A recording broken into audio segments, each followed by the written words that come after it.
What's up, everybody? Welcome to another edition of Established Run's NBA Injury Report Analysis Show. I'm Drew Dinkmeyer here with Mike Gallagher to walk you through this 11-game slate. That's really a 10-game slate from a DFS perspective because that Philadelphia-Washington game has been moved up to accommodate the Philadelphia Phillies and to accommodate all of us DFS players that don't want to have to deal with Doc Rivers, which I really enjoy. I'd like more of that for Philadelphia. Just take them off the slate entirely going forward. With me as always, Mike Gallagher. How are you on this Wednesday? Doing good. Let's not play 2 for baseball. Let's play like 201, best of 201 for the World Series, so we get more Phillies games. All right. Sorry, I was reading a note on a props tool update. I don't mean to be ignoring your jokes about the Phillies and baseball, whatnot. It's all good. It wasn't a very good one, so I'm not offended. Let's get in the injury stuff. We'll start with that Philadelphia game. Joel Embiid is questionable once again. We have seen them play without him. We have seen what it looks like. I don't expect anything would change against Washington. I would expect it to be more PJ Tucker at the center spot. Mm-hmm. It's the same matchup that they just didn't play him against, so we saw everything there. It's not on the DFS slate, so I don't know how much we need to go into it. But what are your expectations in terms of Embiid's availability? Yeah, not much to talk about here.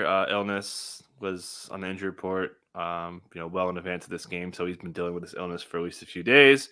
Probably going to be out there. But yeah, I'm curious to see how the Tucker center minutes hold up because they've been pretty good for the most part. Mm-hmm. And I think Doc dropped a hint that they could lean into that more because he's like basically to play Melton more because we've seen Melton disrupt Bradley Beal a little bit. We saw him slow down Siakam and other Raptors players. So the Melton minutes, to no one's surprise, your guy, is kind of forcing Doc to go that way. So I could curious to see if they hang some Harrell lines if it goes things like that.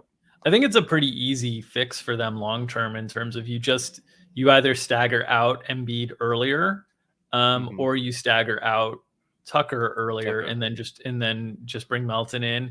Melton with that first unit, we talked about it, gives it more athleticism, more defensive help as well. And then Tucker at center, those lineups have been effective and more so than Harrell or Reed, because Harrell and Reed right now, neither are great defenders and they're not using possessions offensively. Like, what is even the point?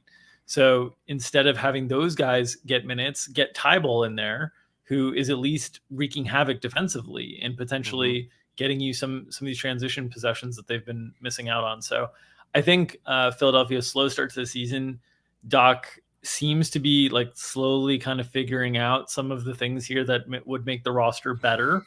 I always thought it was strange that they were kind of starting from the get-go with Montrezl Harrell, who was like signed very late in the offseason, wasn't really like the front office clearly made it. He's not a priority. And then they're making him a priority in the rotation early in the season. It was just very strange. So I think good things for Philly ahead. Hopefully Embiid gets over this illness and is on the floor more. We talked about their upcoming back-to-back sets in a few weeks as well, as pretty odd on the schedule. Let's go to another. I'll just add really quick. It's fixed their transition defense quite a bit since they've made this smaller lineup, partly because of Embiid, I would say, but just getting good transition defenders out there with speed and so on makes sense. Okay. Yeah, and that was the big thing that they were really struggling with early in the season. They happen to play some wingy, athletic teams that can get into breaks too, with Toronto and Boston early in the season, and Milwaukee. All right, let's get into Darius Garland's potential return here. He got a practice in. He's listed as questionable. I'm really interested to see this on a number of ways in terms of how it could impact the Cavs, because really the Cavs are humming along right now, 5-1. Mm-hmm.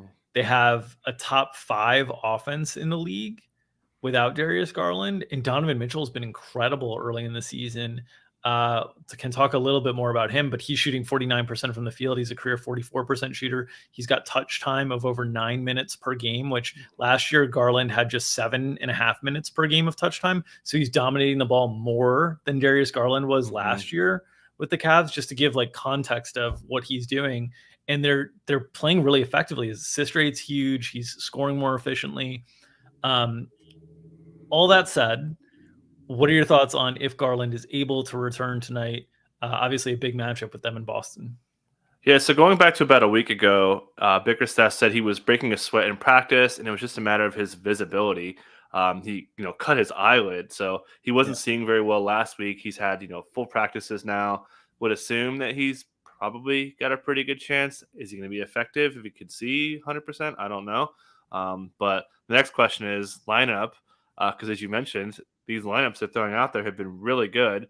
Donovan's been insane, and Bickerstaff talked about how complete he is. We saw them pick and pop to death the Knicks with Kevin Love in that set and just buried them with 3-point shooting. He's been fan-freaking-tastic.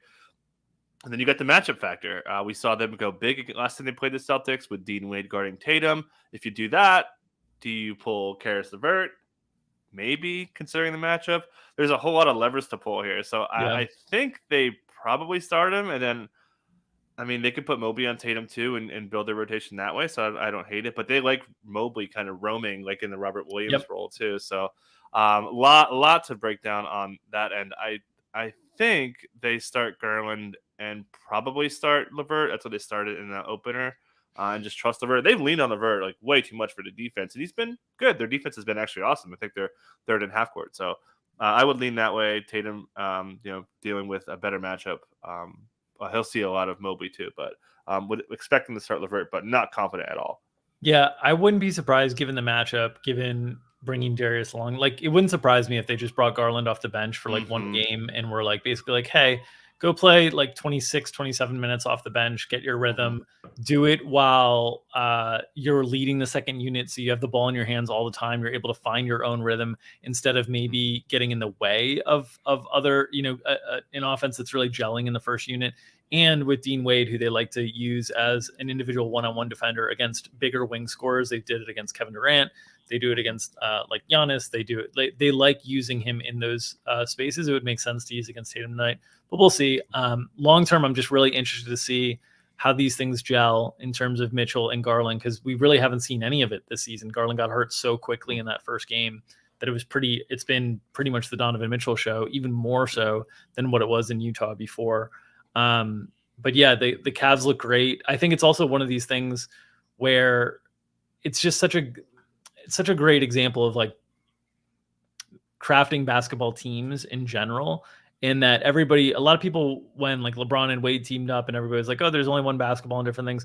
Those guys played like different positions in terms of, and they could do different things on offense. Garland and Mitchell do a lot of the same things on offense.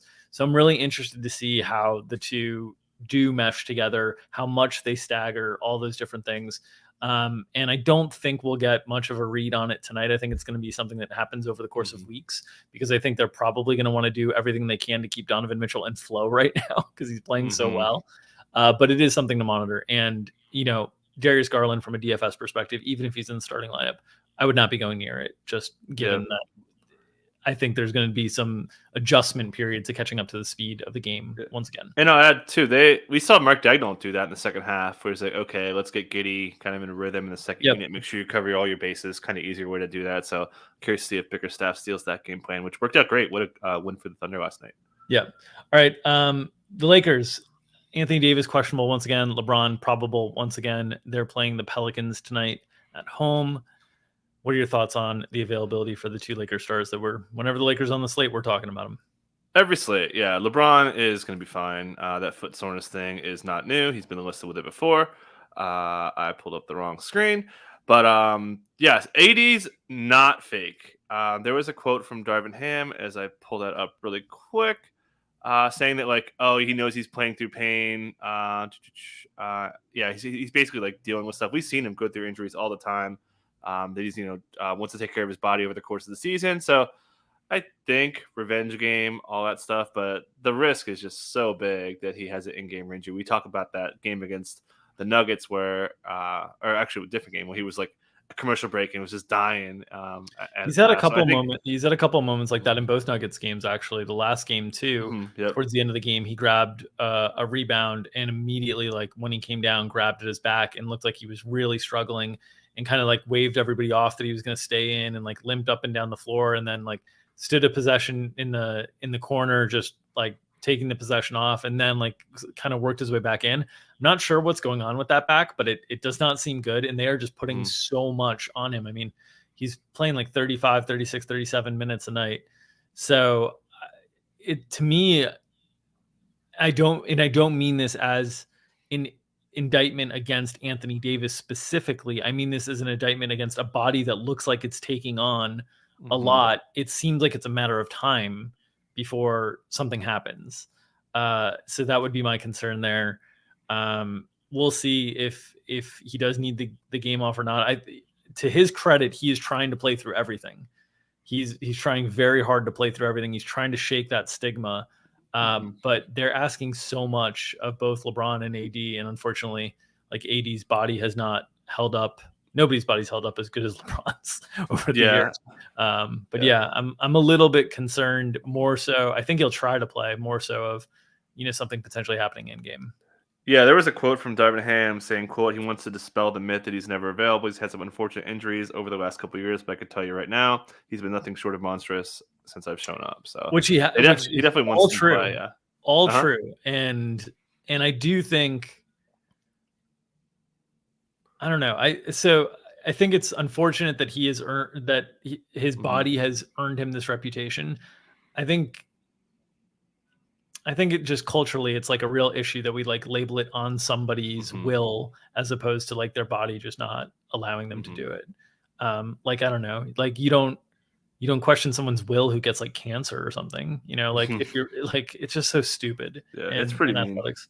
All right, let's get into the Bulls. Zach LaVine, second night of back-to-back, the expectation that he's not going to play, but the Bulls went ahead and listed him questionable along with Andre Drummond and Kobe White. We saw neither Kobe White nor Andre Drummond be available last night. And once again, the Bulls went to like a fairly tightish 9-man rotation, didn't play a true center, didn't need to against Brooklyn's backups. Patrick Williams for the second consecutive game got into the 30-minute mark, and he seems to potentially be turning a little bit of a corner here, or their confidence in him seems to be adjusting a little bit. We saw Dragic off the bench play really well in his 20 minutes. We saw Caruso's minutes down a little bit, which is a little bit of a surprise. But Dosunmu was good. He was listed as questionable before the game. He went in and he plays 33 minutes, plays really effectively. So remove some concerns there. What are your thoughts on the Bulls on the second night of a back-to-back? I think LaVine sits. Again, we talked about this for a while now, 2 weeks now or so, where he just didn't hold up from having multiple practice days in a row at kind of game intensity, I would say. So you would think he's sitting out, but he looked great yesterday. And they said that he's looked great. He's never really had any issues. Maybe they move him into a shorter spurts thing. Long season though, so I still would lean out. Dosunmu, interestingly, 12 first half minutes. Minutes were cut hard, which boosted Patrick, boosted Dragic, who played really well off the bench, running that little 2-man game with Derek Jones. So not an injury report. Looks like he's okay. I think that was a little bit of the. I was going to say, I think that's a little bit of the result of Dragic just going nuclear for a period of time in that first half. Yeah, for sure. So and they just let him go in the second half with like will that be 21 second half minutes. So expect him to be pretty close to a full go in a matchup. They're going to need him. Drummond didn't practice on Monday, so I think he's going to sit. Kobe sounded closer. It sounded like Kobe was really going to play based on some of his comments, but we've heard the back-to-back may have leaned into it. And then if they know that LaVine's probably not playing today, take it easy today and then go for it tomorrow. Yeah, I think that was a little bit of a mistake read on our part yesterday with not thinking through that part of things. No, not your bad, our bad. we missed it as a team.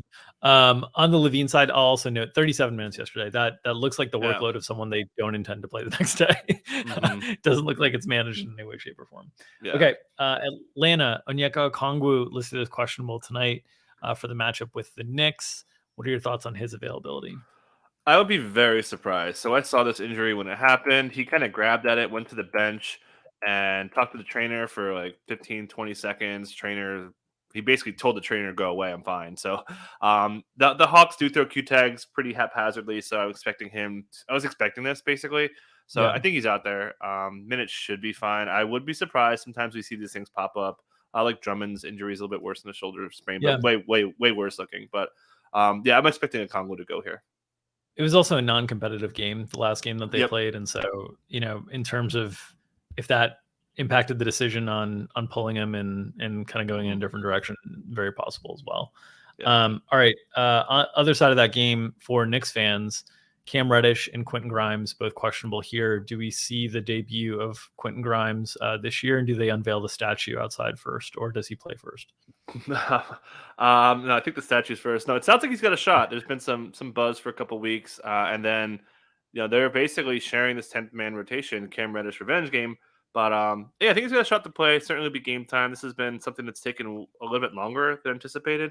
So I think he's got a pretty decent shot to play. And then you're basically just after Reddish's absurd start against that Memphis game in that OT when he went bananas, it's been pretty quiet. So I think it's pretty obvious that Grimes, who, as you mentioned, is the greatest Knicks since Patrick Ewing, he'll be out there probably getting minutes. But if not, they just have Reddish. Sounds like Reddish should be okay too.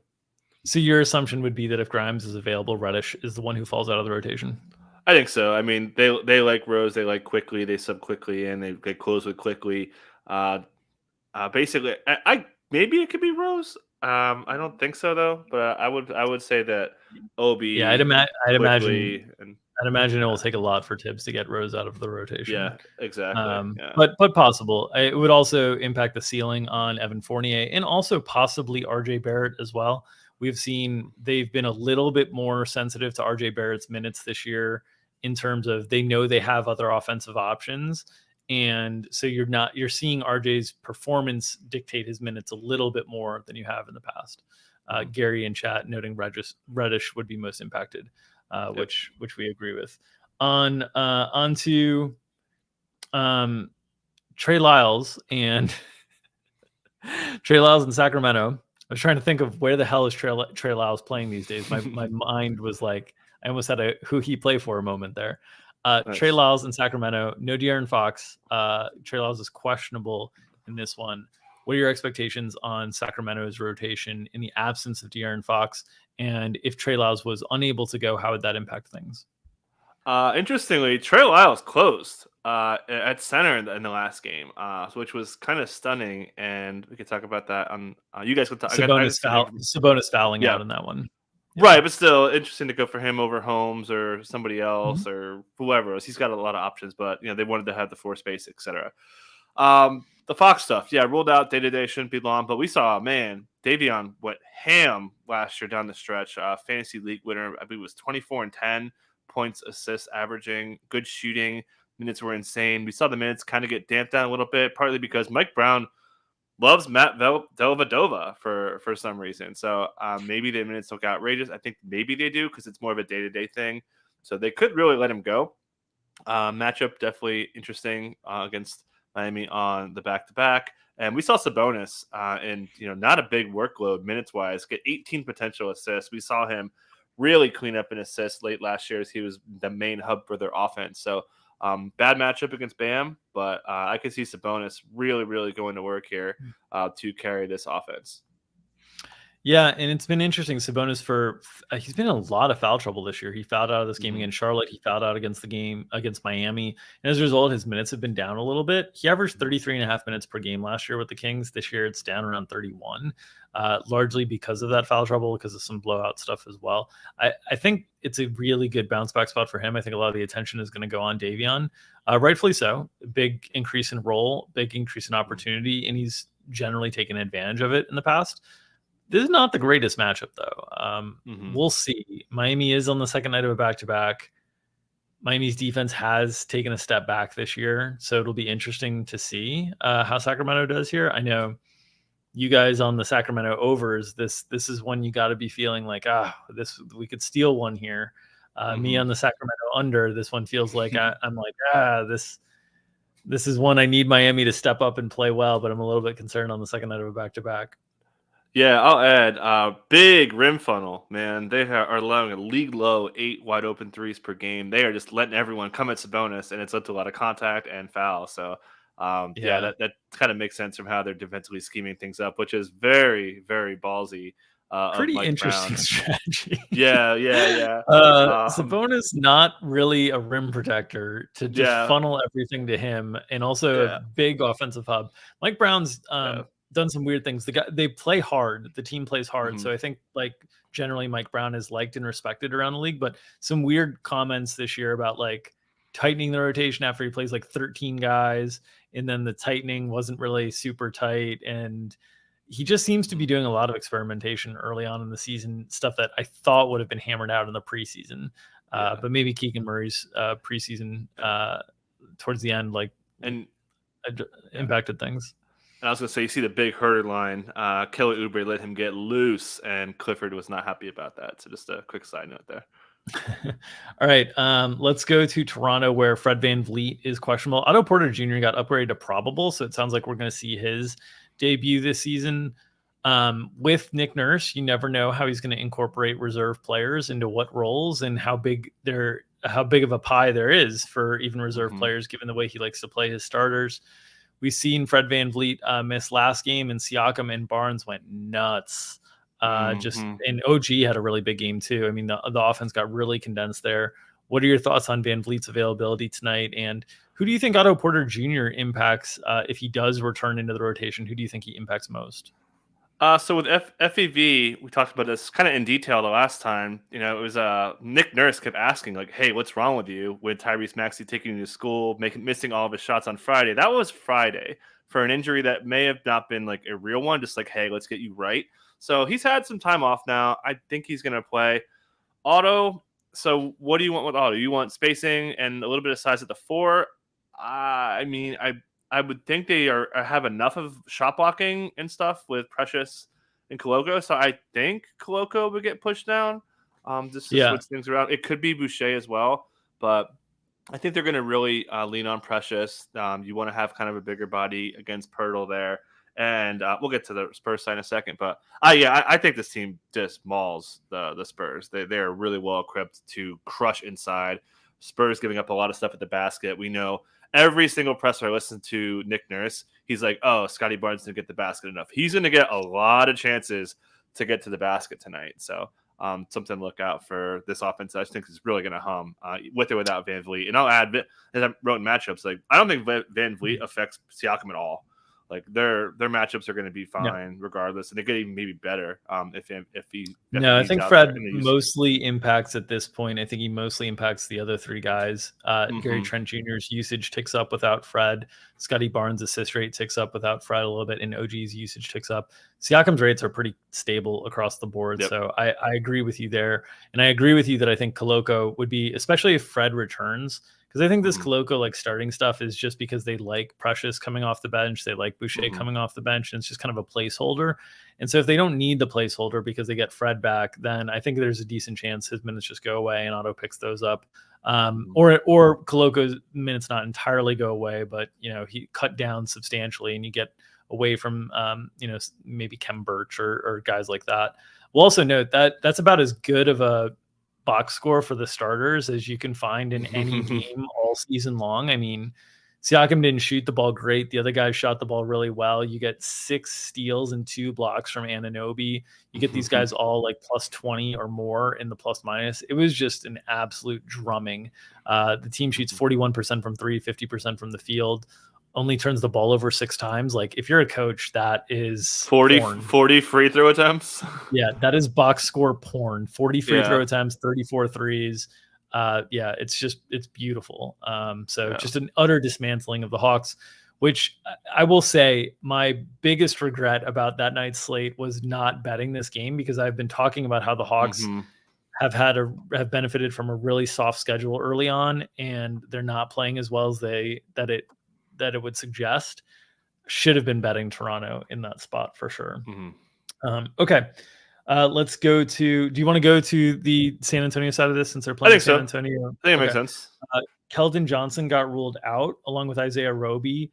They did announce that Jeremy Sohan will play along with Josh Richardson. They're still without Devin Vassell, and they have no Blake Wesley either. So we're going to do a little game of who he play for with the Spurs, who they play in tonight, because they are down a lot of bodies. Yeah, so we saw Katie Bates D-Up start at the 4. We saw him utilized as a 3-man at times when we saw Keldon dinged up, and they saw Richardson and Vassell spot. So I think they're going to start KBD and Richardson, obviously along with Trey Jones and Pirtle. I think that's kind of how they do it. So pretty good minutes here. They're going to need those two. They're going to need KBD to defend at a really high level. So his minutes could be way up there. Romeo Langford got talked up in a significant way in the last game. We saw the 34 minutes. Pop City may be their best defender because they like his length with wingspan. Shout out Jay Billis. So I expect those guys to fill in a lot of the minutes. And no Blake Wesley. They picked up Hall, who they had cut him to bring in Charles Bassey. So he's on a 1-year deal now. He might get minutes tonight, which I think we should talk about after the show because they just need ball handling. Malachi Brandon's not really a great ball handler. They use Josh Richardson as a ball handler sometimes. We saw those assists pop, 2 games ago for him. So all this stuff said, I mean, listen to these names that are rattling off. The line only moved a point on the Keldon news, which I think is garbage, man. So I got it at 6.5. I got it at 7. I would still take it at 7.5. I think the Raptors destroy this team, and unless they shoot 40, they're going to take away all their inside stuff. They're going to give up a lot of threes, but if they don't shoot 40% from 3, I think the Raptors win by like 20. Like they're just regardless of Van Vliet status. So that's a bet I already made today. Nice. So basically, we're thinking in terms of the starting lineup relative to last game. Langford is basically coming out for Josh Richardson. And then Keldon Johnson is basically coming out for Jeremy Sohan, and Keita Bates-Diop sliding down is the expectation. And then you would have a bench that would be similar to this last game, right? Zach Collins, Doug McDermott, Malachi Branham. You don't have Blake Wesley. So maybe Jordan Hall fits in that rotation. You still have Gorgie Jang, who you could throw a couple spare center minutes at. But I think it's looking like we might see an 8-ish. And obviously there were 12 extra minutes here other than the 8. So really like a 9. But an 8-9 man rotation for San Antonio, which means there's a lot of minutes upside.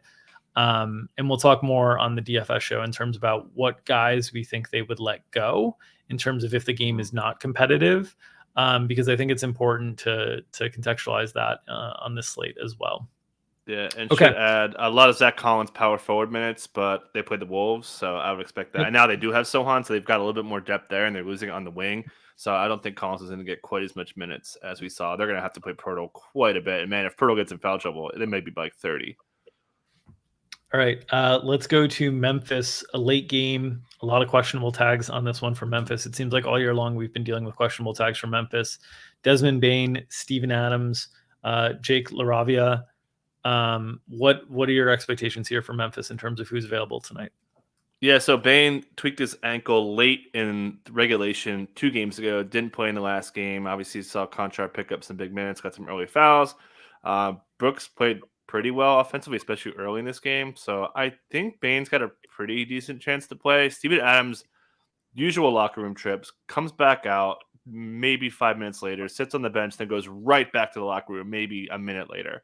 So a jaw injury, I don't really know how to make heads or tails of that. So, but yeah, I got ruled out or got listed pretty quick. So it sounds like it's something somewhat serious, but definitely think they're going to probably have to play a good amount of Brandon Clark. I don't think they really want to play too much Xavier Tillman here. So he would benefit. That would boost up some other guys. David Roddy, if LaRavia can't go.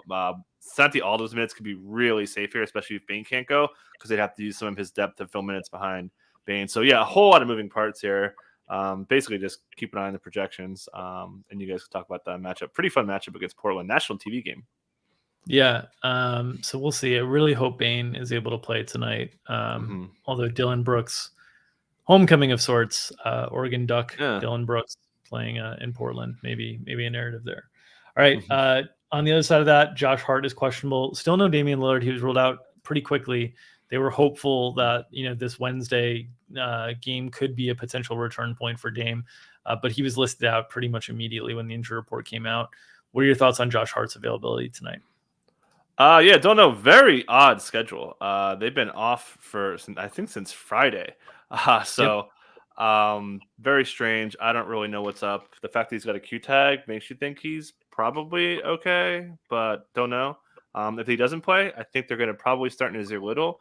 They really like Winslow off the bench. We saw him bring up the ball off makes just to get Simons is almost like a Steph Curry kind of a role where they run flare screens at him to run him that way. So I think that makes a lot of sense to start Nazir Little, who they've used as a 3 and a 4 up to this point. They've got a little bit of depth there. They could bring Jabari Walker if they need to. I don't think they need to. They'll have Keon Johnson sticking that similar role, but Nazir Little will be the guy who I think benefits the most. Starting to feel better. Had some quotes back in the preseason saying he wasn't healthy enough, and he's had some other quotes saying he is much better there. So it would be interesting against Grizzlies in a game that should be pretty fast.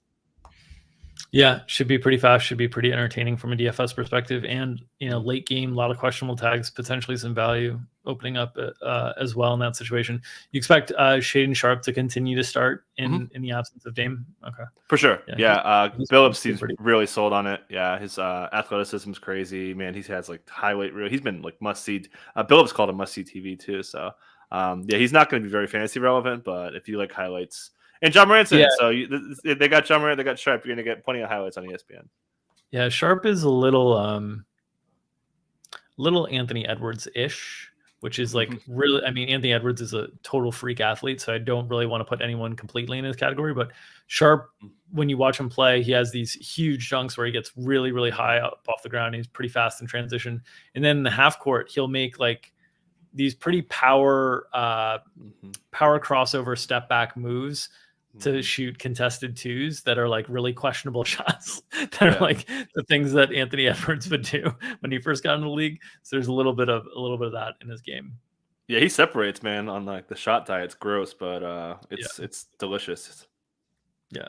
All right. Some notables just to keep people updated on players that we're expecting to play tonight, but that are dealing with injuries. Tyler Hero left last night's game early, and Max Strus went off in the second half, but he's not listed on the injury report tonight. Your expectation is that he will play and start and do his normal thing.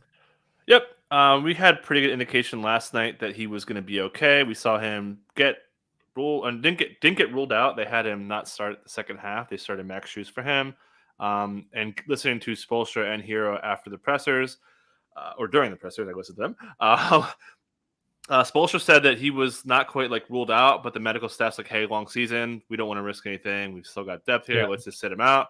Hero said he was watching the game, and he said he couldn't really see out of his eye when it first happened, but as he was watching the game in the fourth quarter when they made the run, he said he could see fine. He had sunglasses on during the presser, but he said he just wanted to wear sunglasses because he had so many of them. So, I was going to say, Tyler Hero having sunglasses on during a presser might not be injury related at all. Yeah, right. Exactly. So, yeah, they were huge sunglasses. Anyways, it was so he put them on like there was like a 2-second little window, and like his bad eye you couldn't really see, and I was like, try to break out the magnifying glass. But yeah, I'm expecting him to go full go. Probably not getting masked up or anything like that. So, but I don't know how it's going to affect his shot because eye injuries are pretty tricky. But yeah, this is not a Darius Garland situation at all. Drew Holiday listed as probable. We're always a little nervous with Bucks probable tags. What are your thoughts here?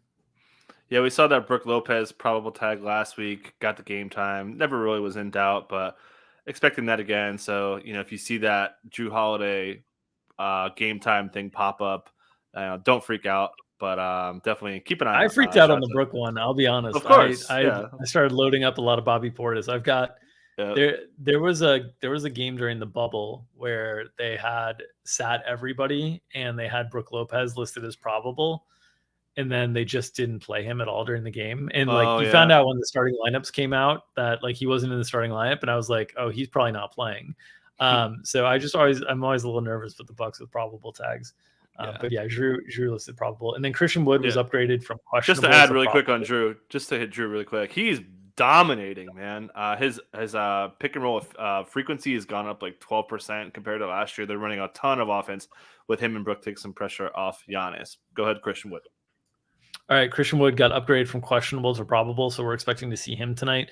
In one of the games I'm most excited to watch tonight, Utah's been really, really fun early in the season. Luka's been must-see TV every time he's on the floor. What are your thoughts on Christian Wood's availability tonight? After they've noted that closing with him did not go so well the other night, as Jason Kidd continues to take shots at Christian Wood all season long. What are your thoughts here on Wood's availability tonight? Yeah, he said they have to find minutes for Dwight Powell, so they don't want to take JaVale McGee out of the starting lineup. But yeah, it should be good, right? Got the early injury tag yesterday. Questionable, upgraded, probable. Should be good. This matchup is so good, man. The Jazz are allowing a league high 28.6 putback points per 100 misses. It's highest in the league. They are very vulnerable around the basket. They leave guys open down there. So this could be a really nice spot for him to maybe have Jason Kidd say something nice about him after the game. Yeah, we all just want Jason Kidd to respect Wood. All right, Dyson Daniels and Herb Jones probable for the Pels. Zion Williamson not on the injury report. Brandon Ingram is ruled out. Are there any other Pels notes? Because it seems like every time the Pelicans are on the slate, we're dealing with multiple different injury tags. Any other notes here to follow on New Orleans? Yeah, just that Najee Marshall's been banging. He's been, you don't want to be forgetting Najee Marshall, but you might be because Herb Jones is back and he has slotted into Herb Jones's role. So we know Herb's not going away. Definitely expecting Herb to push Najee Marshall out. Getting into practice already, I think Herb's pretty much good to go on a knee injury. Didn't have too much concern. Did have an MRI and all that good stuff, or actually bad stuff. But I would expect Herb to replace Najee Marshall, Trey Murphy to hold his minutes down as they wait for Brandon Ingram to come back from concussion, and Zion. Ran some point guard. They ran a lot of top of the key actions for him. So we took a CJ McCollum under on his turnovers, expecting a pretty big role out of Zion tonight. Yep.